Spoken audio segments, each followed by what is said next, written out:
So I just want to point out that when I made this video, it was actually after I recorded a video. The video file itself was corrupted, and it was like running, well, not corrupted, but like just messed up. It was running at like it was running at like 20 frames per second. So I decided to like go into my files, and I just decided to make a video on my settings just in case anyone wanted to, like, if they're having the same issue, just to like have a solution towards it. So that's kind of the point of this video. I it really just came out just because I'm just really messed up on my actual video. So I will be posting another video once I get the footage, but I just want to mention that the quality of my videos should be getting better. And overall, yeah, hope you guys understand, and hopefully you guys find this video helpful. Hello everyone, my name is Paul Discurb, and in this video I'm actually going to be making sort of a different style of video. It's going to be a little bit shorter than normal, but it's just mainly because I don't actually have a lot of footage to actually make a full-fledged video. So instead I've decided to make more of a helpful one, just so you guys understand how I actually record my videos. So I mainly want to show you guys kind of my settings for OBS and what I actually use to record my videos, because OBS is commonly used. I actually did run into a problem recently, and I do want to address that. So anyways, let's go ahead and get into my personal settings. So we're just going to click on the settings button here, and we're going to mainly go, all this stuff doesn't matter, we're mainly going to go into output and then click on recording. Recording is going to be sort of your main area when you actually do want to make videos. Now you can see this is the recording path. The recording path is usually where all your actual videos go. So this would go into my recordings folder, which my file for this recording is actually getting like made. Audio track is actually used for in case you want to change sort of like what you want to edit. You can, I guess, assign different audio tracks. So let's say I want to assign my Discord. Let me say I wanted to assign something for my mic and assign a track for the game and Discord. Then I'd select another audio track. That doesn't really matter. It all matters on personal preference. If you need to edit specifically what you want to like add towards, or not add, but just edit like what you want. Now, recontrol, this is mainly like what we're going to be focusing on. This would be constant bitrate. It's usually the one you want to run. And bitrate is just kind of the amount of, bits actually get loaded. It all matters on specifically what type of computer you have. I have a pretty decent computer, so I usually run mine at 50K bitrate.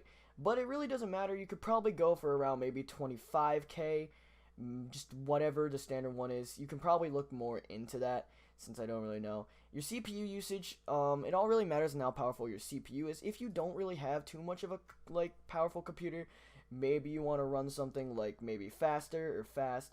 I just run ultra fast because my computer is still pretty decent and I can run stuff with that. Of course, also, I forgot to mention this, but you want to make sure that your output mode when you're editing this is in advanced, and you don't really want to change anything else. Your encoder also, that really just relies on what type of stuff you use. If you have an NVIDIA, you could probably use that. I personally don't, and I just use this because I think my computer is just good enough just to run this.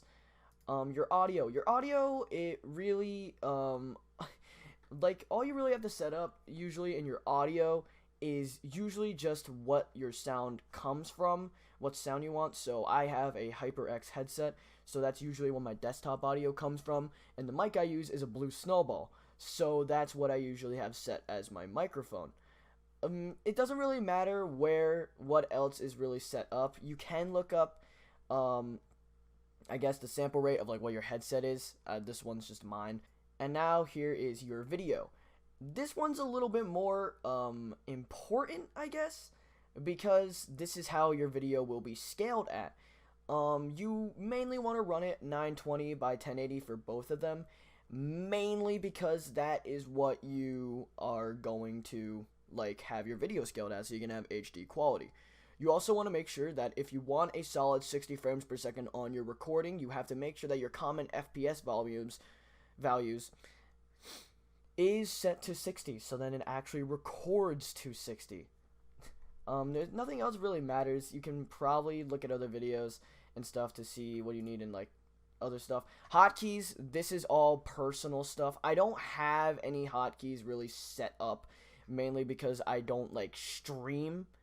So that's all that really matters. And now we're actually going just to go into the sources themselves.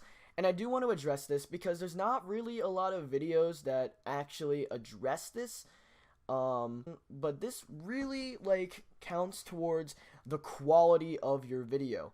This is if you want your HD quality to actually be good, and if you want your video to actually look and sound good.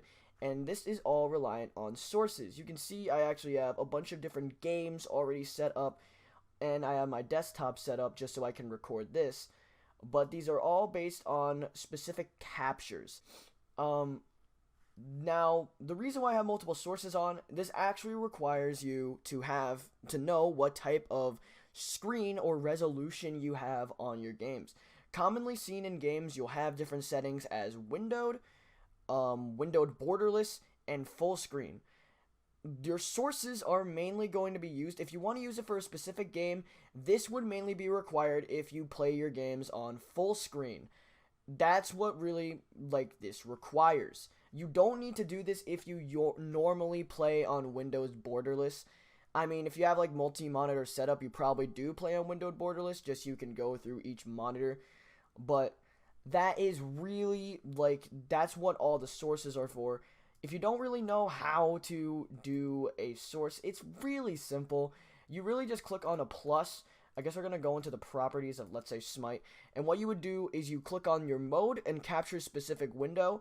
But the thing is, you need to have your application open, and you just click on the window for the application. So if that was Smite, and I loaded up Smite, then I would have Smite all over, like, on my full screen. But anyways, that ends up just being my settings for OBS. It does record videos at a pretty decent rate, and it's definitely better than a lot of other stuff. Of course, OBS is free. I will have a download in the description. Hopefully you guys did find this video to be useful, and if you want to, share it with your friends if they do want to get into recording. I know that personally the friends that have actually been featured in my videos and stuff have also wanted to do YouTube, so you do want to give this tip to people if they want to do that stuff. But anyways, my name is Paul Skirb. Hopefully you guys did enjoy, and hopefully you found this video helpful, and peace out.